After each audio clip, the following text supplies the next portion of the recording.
Billions of years ago, our whole solar system was nothing but a big cloud of dust and gas floating in space.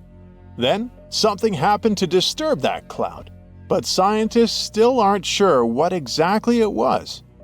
It could have been a distant star that turned into a supernova with a bang that caused the dust cloud to start spinning.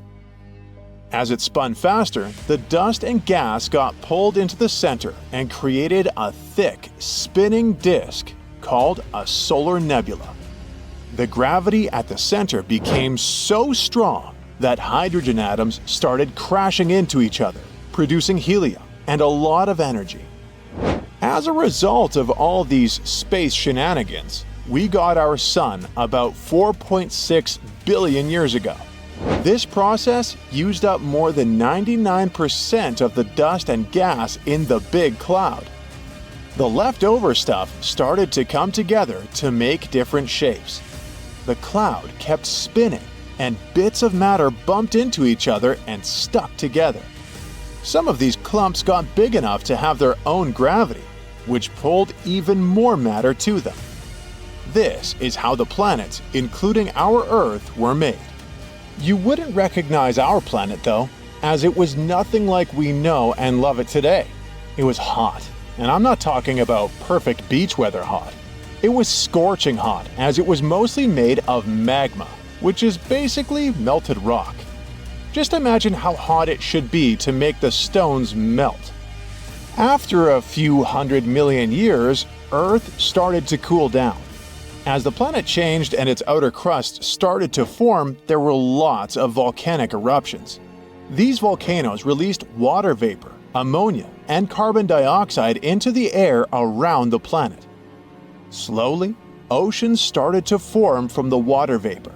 The planet was every introvert's dream back then, with not a single living being around until the day when the first simple lifeforms began to appear and live in the new oceans. Those tiny organisms were single-celled microbes that gave birth to all future lives, including yours. They left signs in rocks that are about 3.7 billion years old. The signs were a type of carbon molecule made by living things. Then, at least 2.4 billion years ago, cyanobacteria evolved.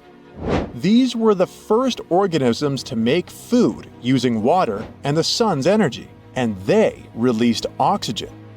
This caused a big increase in oxygen, which made it hard for other microbes that couldn't handle oxygen to survive. Then, tiny microbes started living inside other tiny microbes. This way, they were forming organelles, small structures inside a cell with a specific function. One important organelle is called mitochondria, and it helps turn food into energy. For the first time, DNA got packed inside a part of the cell called the nucleus. These new complex cells, called eukaryotic cells, had different parts that each did a special job to help the whole cell work better. Soon enough, the earliest animals would rule the world. But don't get your hopes up. They weren't fluffy kittens. All the changes on Earth were happening against the background of the supercontinent Rodinia, which formed around 1.2 billion years ago. It pulled together almost all of Earth's land masses into one gigantic piece of land. It was surrounded by a massive ocean, so the whole planet looked like a giant land and sea puzzle. Unlike the green, lively continents we have now, Rodinia was barren and rocky, with no plants or animals on land. So, early life forms like algae thrived in the ocean. The breakup of Rodinia caused changes in Earth's climate and ocean currents. New coastlines and environments eventually helped diversify life on Earth. Cells began living together and finally evolved into the first animals around 800 million years ago. Sponges, and I don't mean the loofah you use to shower, were some of the earliest animals. By around 580 million years ago, they had neighbors, including fronds, ribbons, and quilts. But then, another 40 million years later, which is like a minute in evolutionary time, the conditions changed. oxygen levels rose and the first animals were replaced by new life forms. It was the beginning of the Cambrian period, the time of the giant shrimps and other creatures you'd rather never meet.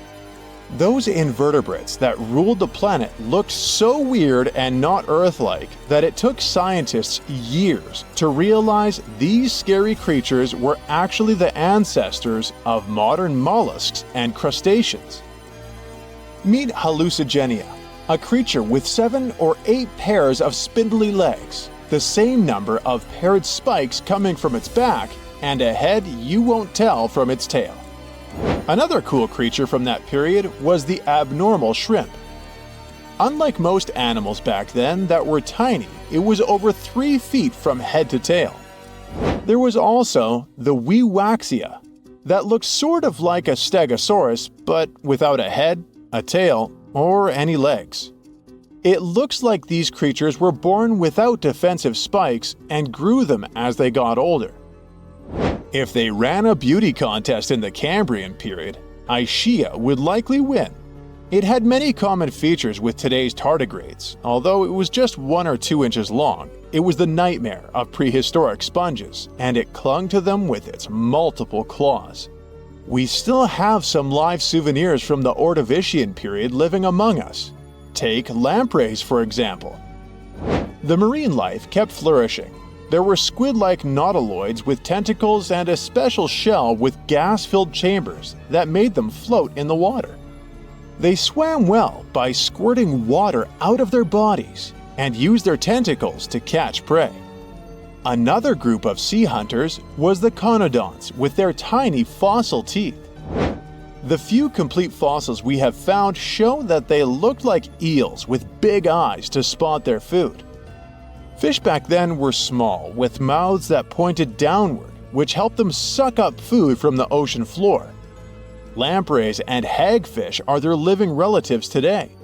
The hard-bodied arthropods, like early relatives of crabs and spiders, started exploring life on land. They moved into freshwater and shallow lagoons, and one type of these creatures was the horseshoe crab. Even though they're called crabs, they're actually more like spiders and scorpions. Around this time, the first simple plants also began to grow on land, but a surprise ice age interrupted their plans. Most of the world's land at that time came together to make a huge supercontinent called Gondwana. It included what is now Africa, South America, Antarctica, and Australia. Another supercontinent, called Laurentia, included what would become North America. Gondwana drifted south until it settled at the North Pole. Huge glaciers started forming over what is now Africa. This led to a 20-million-year ice age and a huge extinction. At least half of all marine species were wiped out around 443 million years ago. The landscape wasn't looking too cozy, but have no worries, the first plants were about to hit the land. As temperatures rose and sea levels climbed again, the oceans began to recover during the Silurian period. Huge reef systems grew in the warm, clear tropical seas. You can still see remnants of these ancient reefs today. They are limestone rocks. The oceans were full of tiny creatures called plankton. At the top of the food chain were these terrifying sea scorpions. Some of these sea scorpions grew to over 6 feet long, and they were the largest arthropods ever. They looked like giant scorpions with huge, compound eyes to spot their prey, the primitive fish. They caught it with their strong, claw-like pinchers. Speaking of fish, they were starting to change and found new ways to eat, not just by sucking up food from the ocean floor. A group of spiny sharks developed jaws which made their mouths more dangerous. Even though these jawed fish weren't very big during this time, they were becoming better hunters and would later become top predators. On land, the first tiny, creepy crawlies began to show up. They were primitive centipedes and early ancestors of spiders. The first plants on land didn't have leaves, but they could stand up straight, thanks to their stiff stems. They also had special tubes inside them to move water and nutrients around, just like how our veins move blood. Mosses and other small plants soon followed and helped create a better environment for animals to start living on land too. The climate was nice and warm. The supercontinent Gondwana was still near the South Pole, but the big ice sheets from before melted away. Plants continued to grow and change during the Devonian period, but you'd probably be more impressed by a millipede as long as a car. If you visited the Earth back then, you'd wander in the first big forests made up of lycophytes, horsetails, and ferns. By the end of this period, the first successful trees appeared. They could grow really tall, up to 98 feet, about half as tall as the Leaning Tower of Pisa, and had thick trunks about 3 feet wide. They didn't have real leaves but had fern-like parts growing right on their branches and used spores to reproduce. The insects of that time were pretty wild. One of them was a huge dragonfly with wings as wide as a big pizza. This giant dragonfly lived in open places where it had room to fly, and its big eyes helped it spot its food, smaller bugs. It used its spiky legs to grab the insects it wanted to eat. Another monster from that time had wings about 22 inches wide and a mouth that looked like a beak. On the ground, the biggest bug ever known on Earth was wandering wild and free. It was a millipede as long as a car that likely ate fruits and seeds. The insect grew into such giants thanks to the extra oxygen in the air, up to 35% instead of the usual 21%. They could easily breathe even when they were huge, and there were no big birds to eat them, so they could grow really big and explore land and sky with nothing to worry about. But not for long. Fish started changing into the first animals that could live on land. These early fish had special fins that worked like arms and legs, and they could explore new, swampy areas where there were lots of plants and no big predators. One of the oldest animals that show this change mostly lived in shallow water, where it walked on the bottom. It had a head that looked like a crocodile's, and it could move its neck and breathe air through its nostrils. It grew up to 10 feet long. Its back fins were bigger and stronger than the front ones, which helped it move on land. At the end of the Devonian period, Earth went through 2 long extinction periods when up to 70% of sea creatures disappeared. But the plants and animals living on land mostly survived these tough, cold times. It also had a cool, distant cousin, coelacanth. This fish was almost 5 feet long and had 4 fins that looked like limbs, but it never moved to land. It adapted to life in deep water, hiding in caves during the day and hunting at night. This deep-sea lifestyle probably helped coelacanth survive 4 of Earth's major mass extinctions.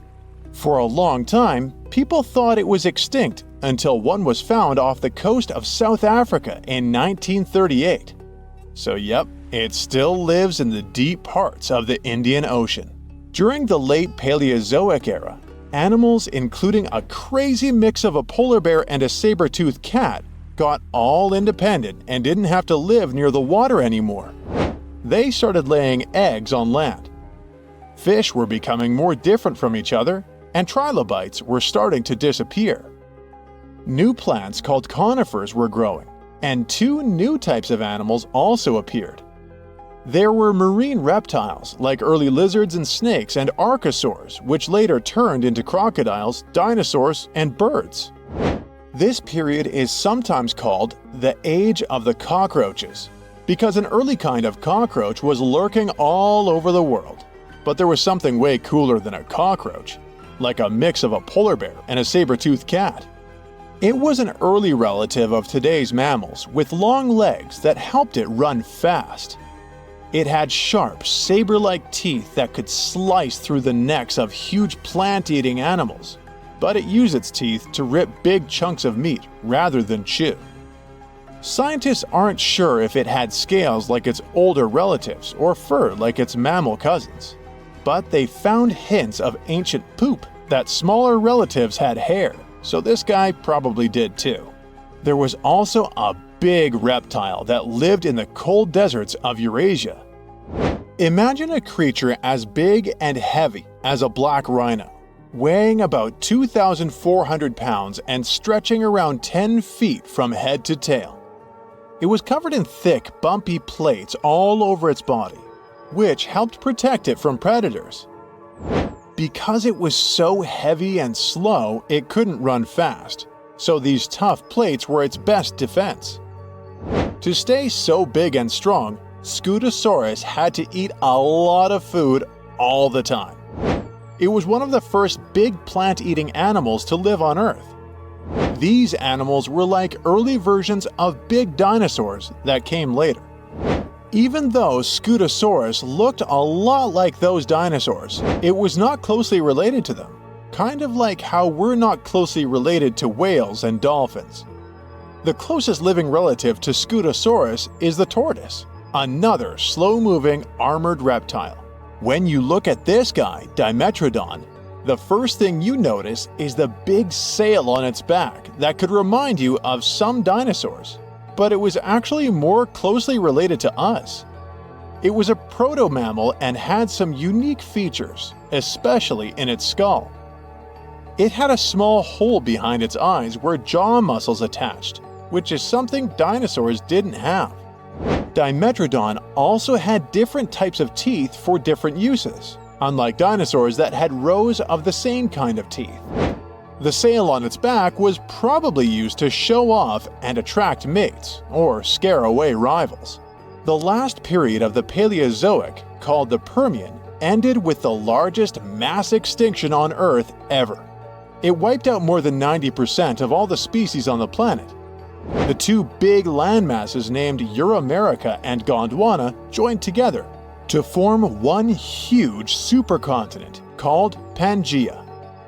Around Pangaea was a giant ocean. Because Pangaea was so big, the middle of it was probably very dry, since rain clouds couldn't travel far enough to bring water to the interior. This made Pangaea's center a very dry place. The Permian extinction left room for new creatures to thrive. One of them was this guy, looking like a real-life Nessie from Scotland. It was a 20-foot-long reptile with a super long neck, even longer than its body and tail combined.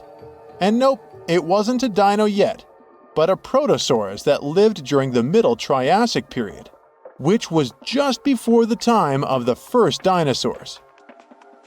Scientists used to think it was too heavy on top to walk on land because of its long neck, but newer studies show that most of its weight was centered around its body, so it could walk just fine. Between 240 million and 230 million years ago, a new successful group of animals started to rule the world. They managed to evolve from mostly dog and horse-sized creatures into the biggest monsters that ever existed on Earth. Scientists say they managed to do it thanks to some massive volcanic events. But it's a topic for another video. Life during and after the dinosaurs. You're off to work and boom, you see someone getting snatched by a 5-foot giant eagle that has the power to lift a child. Luckily, this is a pretty rare occurrence now, but around 2 million years ago, it was totally possible. Humans are now on the top of the food chain. I mean, many animals can hurt us, but they would rather munch on something less dangerous than people. Until a couple of years ago, almost everyone thought we were the #1 predator in the world since the beginning of our times. But let me tell you a little secret. We weren't the top predators. Somewhere in Africa, near the town of Tang, in a mine, archaeologists uncovered something probably worth more than gold. It was a small skull that belonged to a hominin, a human species that lived just before we split into two groups. One group is today's chimpanzees, and the other one is us humans. That is probably why we're so similar to chimpanzees. And believe it or not, we share 98% of our DNA with them. The critter was nicknamed Tongue Child because most likely it belonged to a young human. Before this discovery, we had no idea we originated from Africa. As you already know, on that continent, there were many big animals that could eat us in a single bite. Even now, the situation is not that different. The bone was found among many other animal bones, suggesting that early humans, Australopithecus, had a pretty rough life and were eaten by anything that liked meat. Since we were only around 4 feet tall, we were on the menu for many animals. Probably the scariest one for us was the eagle. You might think eagles are just lazy birds who sit on trees all day, but our friend from Tongue had a pretty bad experience of encountering one. When Tongue's child was a little kid and was playing outside, the eagle grabbed him and took it to its nest. We have no idea how big the bird was or what kind of eagle it was, since there isn't any evidence. Eagles regularly hunt baboons in Africa now, and when experts compared the marks on these animals with the marks found on the ancient skull, they discovered those marks were almost identical. The worst thing about eagles is that they're like zombies, and their favorite food is brains, so they attack the head first. Even now, we're not safe from sky attacks since eagles can theoretically snatch kids. Stop looking at the sky now. There are many more land animals that can harm you. Roughly 500,000 years ago, our ancestor, Homo rhodesiensis, was doing his chores when he was ambushed by a hungry ancient hyena. He had a few broken bones, and the hyenas stashed him in a cave in Casablanca, where he was uncovered 500,000 years later. Not many animals can chew through bones like it's nothing. Hyenas have a bite force that is 7 times stronger than ours. They keep meat stacked in hidden places, so they can have snacks for later. Since we can't see at night and hyenas can, they hunted us at night. This might be the reason why people are scared of the dark. It's an instinct passed down from our ancestors because, at night, they had to stay inside caves or other structures to avoid monsters. Technically, our ancestors played real-life Minecraft in survival mode, but our long-lost cousins weren't afraid of hyenas since they hunted them for food. Hyenas also hunted us for food, so what exactly happened will most likely remain a mystery until we invent a time machine. Today, hyenas are known man-eaters, but they're nowhere near their ancient ancestor, which was twice their size.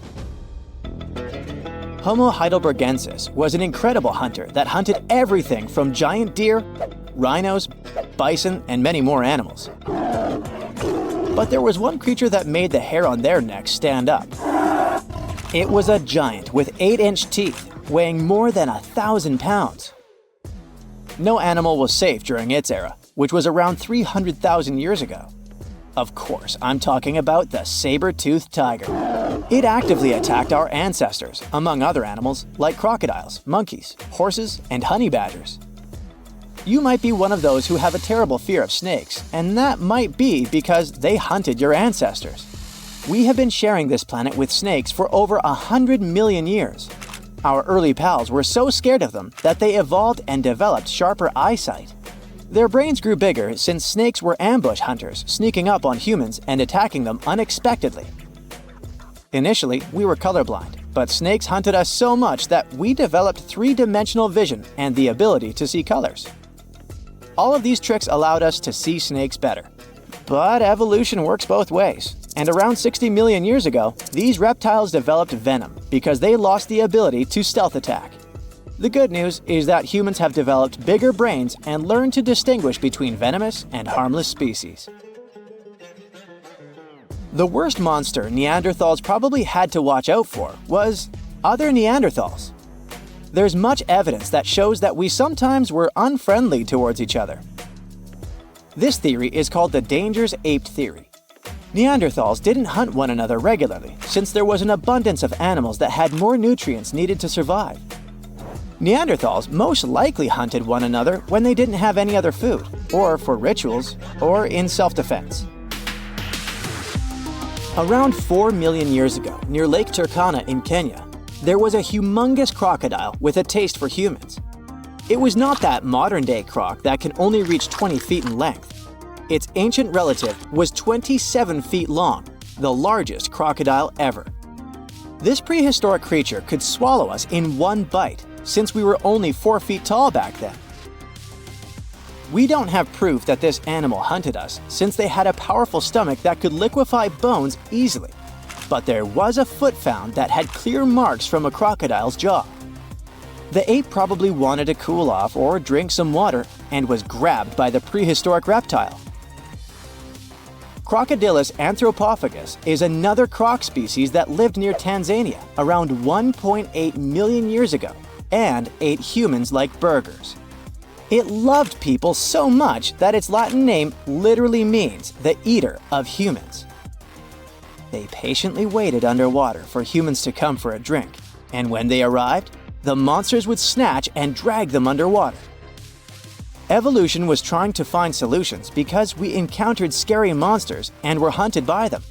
All that running from predators had an impact on our bodies. We grew taller and bigger so that birds wouldn't pick us up and fly us to their nest. Like it or not, we had to start walking on 2 legs since we could scan the surroundings much better that way. It helped us to run from predators while carrying food. Plus, standing up made us look bigger. Now we throw things with our hands for fun. For example, while playing basketball. But back then, we had to throw rocks at predators to make it out alive. Chimpanzees also used this throwing technique to scare off predators. We started talking to each other to coordinate attacks better and plan what to do when we saw danger. We all know that working in a group or playing a team sport is interesting and a lot of fun. But believe it or not, this is because in the past, we had to be team players. Otherwise, we risked being snagged by a predator. Our brains are still wired the same. However, these techniques didn't always work, and archaeologists have found many more bones belonging to humans eaten by giant eagles and other animals. Traveling back in time now, this used to be hard. We fly past the Middle Ages, the first human civilization, the ancient ancestors of the first humans, the dinosaurs, the first land animals, the ancient sea creatures, and so on to the very beginning of all time. And there it is! This nebula is our solar system. Right now, it's just a cloud of multicolored dust made of hydrogen and helium spinning around. This cloud has begun to shrink and become denser. There's a theory that there were supernova explosions near our nebula. Their shock waves squeezed the nebula from different sides until the center of the cloud became too heavy. The enormous weight presses it, and nuclear chain reactions begin at the very center of this cloud. It heats the cloud and makes it glow. Soon it forms into a dense sphere, and that's how our sun is born. It happened about 4.5 billion years ago. Our planet doesn't exist yet. There's only a disk of dust and space debris orbiting the young sun. These pieces of debris are fusing gradually and getting heavier and heavier. Let's look at the very center of this pile of asteroids. The total weight of the debris compresses the central region so much that a dense metallic core is forming there. The enormous pressure heats the core, and the temperature at the center of the young Earth reaches nearly 10,800 degrees. And there's a liquid core around the solid one. It creates the magnetic field of our planet. Now, when radiation from the sun and the solar wind reaches Earth, it smashes into a shield in the form of our magnetic field. So far, our planet is burning and looks more like a ball of lava. But it begins to cool down, forming a solid crust. At this point, another protoplanet appears on the horizon. It looks more like an asteroid, the size of Mars. And this massive piece of debris flies towards us. It hits the young Earth at such an angle that it knocks a part of our planet outward. The debris itself breaks into several pieces and stops in our orbit. After a while, all of this debris comes together to form the Moon. As a result of this collision, the Earth began rotating too fast. A day now lasts about 5 hours instead of the usual 24. But the Moon is heavy enough to slow our planet's rotation with gravity. Now, the Earth doesn't look like a hospitable place. The gravitational forces of the Moon are penetrating deep into the Earth and causing more volcanic activity. Also, meteorites are constantly falling here, causing frequent explosions on the surface. Ow! The gas that comes out of the volcanoes forms our atmosphere. The ice that was brought to our planet on meteorites evaporates. The vapor rises and turns into rain. This rainwater falls to the surface, cooling the hot lava and forming the first lakes and rivers. For several 100 million more years, Earth resembles the surface of Venus. It's a lifeless place with a bunch of volcanoes, acid rains, and no oxygen to breathe. The sun wasn't as bright as it is now. Plus, the sun's rays could barely pass through tons of volcanic dust in the atmosphere. But about 3.5 billion years ago, the first life appears here in the form of single-celled organisms that didn't need oxygen. They appeared in the shallow, warm parts of the ocean near the shore. These bacteria reigned on Earth for nearly 2 billion years throughout the Archean Eon. They left stromatolites. These are stone pillars at the bottom of shallow warm water. They're the product of simple organisms and bacteria. These bacteria evolved until they learned photosynthesis. Bacteria began to produce oxygen by absorbing the energy of sunlight. At first, this oxygen was spent on oxidizing rocks, but then excess oxygen began to fill the atmosphere. Plus, at this time, the first algae appeared, which also produced oxygen. This event is called the Great Oxidation Event, good name, which caused almost all living organisms to disappear from the face of the Earth. For simple organisms, oxygen was toxic, and the remains of bacteria and microorganisms sank to the bottom of the ocean. Many millions of years later, these remains will be recycled, and under the tremendous pressure of water and the Earth's crust, they will turn into oil. The Archean Eon ended with this catastrophe about 2.5 billion years ago. At the same time, continents were forming on Earth, which would later drift through the world's oceans like puzzles and form a supercontinent. But for now, methane and carbon dioxide still make up most of the atmosphere. They cause the greenhouse effect and the rising temperatures on Earth. But the emergence of oxygen stops the greenhouse effect, and the temperature on our planet drops. An ice age, the so-called Huronian glaciation, which lasted from 2.4 to 2.1 billion years ago, begins. Scientists speculate that our planet was almost completely covered in ice at that time, even on the hot equator. A huge change when you consider that 2 billion years ago, our planet was like a ball and lava, but now it's like a block of ice. Earth, during the Huronian glaciation, was more like Jupiter's satellite Europa. There, too, is a thick crust of ice, under which there's a liquid ocean heated by the core. The evolution of the Sun saved our planet. Since its birth 4.5 billion years ago, it's been getting bigger and hotter. So, after 300 million years of an ice age, the Earth began to warm up. But almost all life there had been wiped out, and evolution has to start all over again. About 1 billion years ago, all of the continents of our planet were assembled into one hypothesized supercontinent, Rodinia, and all the oceans made up one colossal ocean of Miravia. 750 million years ago, that continent broke apart and huge chunks of land began drifting across the planet. Complex plants and multicellular organisms appeared just at this time.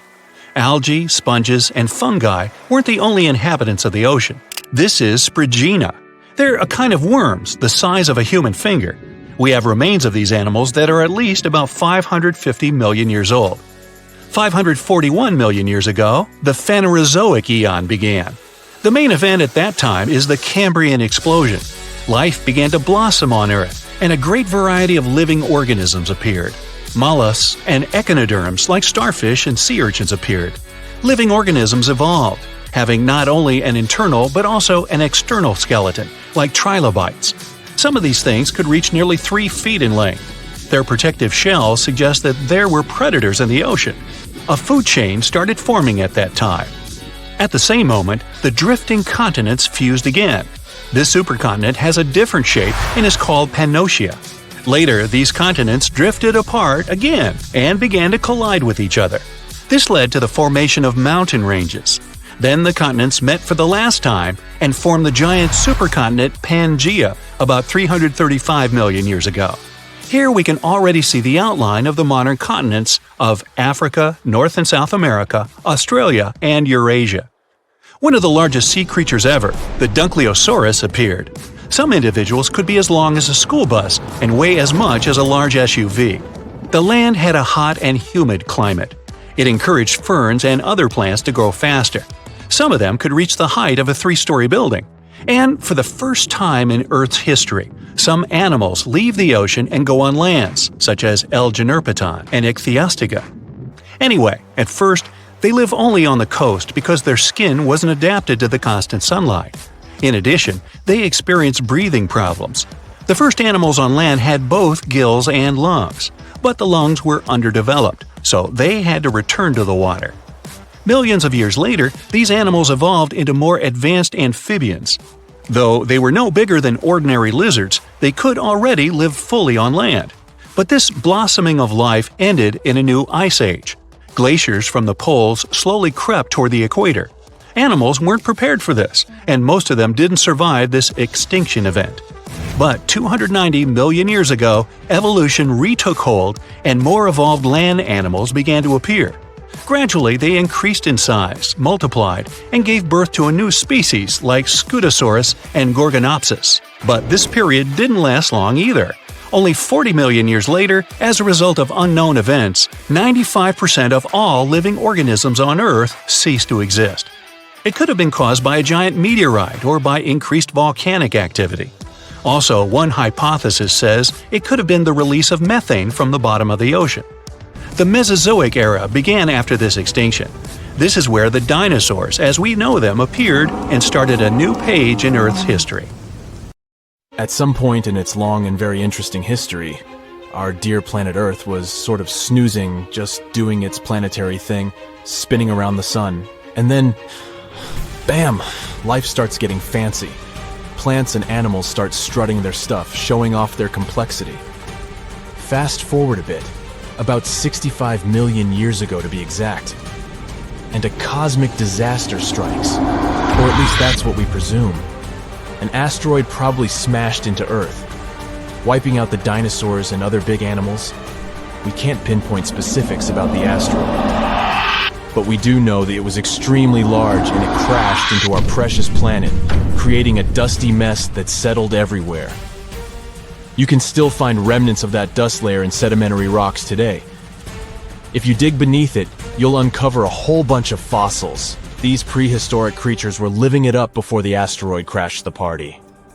Think of it as the planet going on a cleaning spree, leaving a bunch of empty spaces waiting to be filled. And guess who took the opportunity? Mammals! These furry little critters were the ones to rise to fame. But why is it that this disaster became such a great opportunity for mammals? It's pretty simple, actually.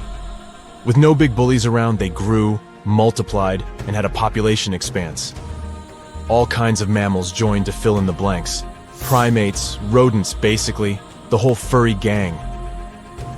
We're talking about placental mammals, marsupials, and even egg-laying mammals, adding some serious variety to the mix. We like to think of primates as our closest relatives here on Earth. What's their story? Well, around 63 million years ago, just a couple of million years after the dinosaurs' final dance, the primates decided it was time for a family reunion. They split into two groups, the dry-nosed primates, who became the cool monkeys and apes we know today, and the wet-nosed primates, who went off to become lemurs and aye-ayes, hey-hays. The fun didn't stop there. About 58 million years ago, the dry-nosed primates began their own little mission. One special guest called the tarsier, arrived on the scene, featuring big eyes that were perfect for late-night shenanigans. This tarsier took a different path from its primate relatives, embracing its unique niche and evolving separately. To this day, the tarsier is the only primate that feeds exclusively on meat. These little guys have a taste for insects, small birds, rodents, and even lizards. But that's not all that makes them unique. Their eyes are twice the size of their brains. Also, their heads can do a full 180-degree spin, just like an owl. Because of their features, the tarsiers are the true kings and queens of the night. With their superpower of ultrasonic tracking, they can spot their prey instantly. Plus, their legs and feet are like springs ready to launch them into action. They've got this special ankle bone called the tarsus, which gives them those epic leaping skills. Hence the name, if you were wondering. But let's leave these little critters to rest and get back to our story, shall we? About 55 million years ago, the Earth cranked up the heat, literally. This sudden hot pod was a bit too much for many deep ocean dwellers and plants to handle, and they bid their farewells. But hey, every goodbye is an opportunity for something new, right? The oceanic mammals known as cetaceans, saw their chance and took it. They splashed into those empty niches, becoming the rulers of the sea.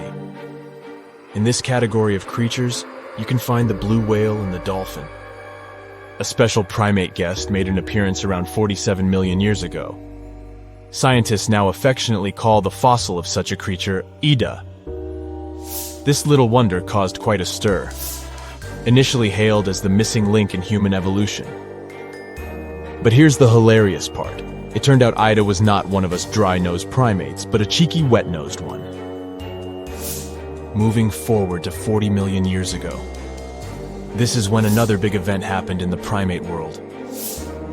The New World monkeys, our distant cousins, decided to take a different path and branch off from our lineage of Old World monkeys. They packed their bags and set off to conquer South America, where they're still living it up today. What's the difference between the two, you might ask? Well, one crucial thing that sets them apart is the fact that the Old World monkeys had nostrils that pointed downwards. Around 25 million years ago, another troop of apes entered the scene, and these guys had something special: the lack of a tail. These unique creatures would go on to become our closest relatives.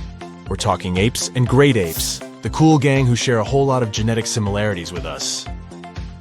The first ape to break free from the monkey madness was the gibbon. About 18 million years ago is when this little acrobat swung into the picture. A few million years later, the great apes made their grand entrance too. Orangutans were the pioneers, venturing into the wilds of southern Asia.